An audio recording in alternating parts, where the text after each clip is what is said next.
சாதாரணமா நாங்க ஏதாவது ஒரு கதைய சொல்லும்போது, ஒரு காட்டுல ஒரு சிங்கம் வாழ்ந்துச்சாம். ஒரு காட்டுலன்னு பயன்படுத்துவோம்.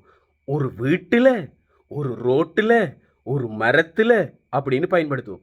இந்த ஒரு மரத்துல, ஒரு வீட்டுல, ஒரு காட்டுலன்னு சிங்களத்துல எப்படி சொல்றது? நீங்க யோசிப்பீங்க. அ ஒருன்னு சொல்றதுக்கு எக்கன்னு சொல்றது. மரம்த்துக்கு கஹான்னு சொல்றது. மரத்துல கஹே அப்படின்னு சொல்றது. அ எக்க கஹே அப்படி சொல்றதா? எக்க கெதரே அப்படி சொல்றதா? எக்க கெலே அப்படி சொல்றதா?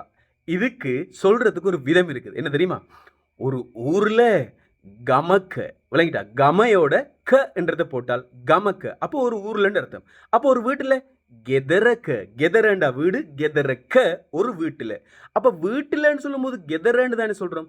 அது எப்படி ஒரு வீட்டுல எக்க கெதரேன்னு தானே வரணும்? அப்படி வராது.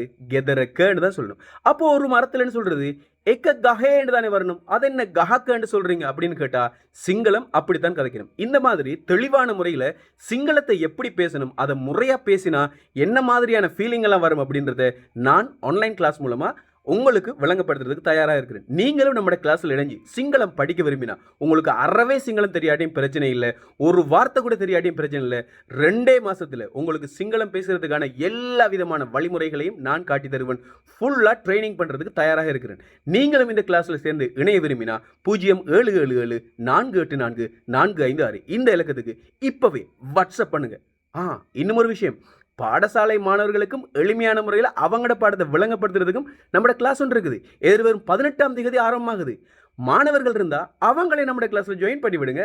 கிளாஸ்ல சந்திக்கலாம்.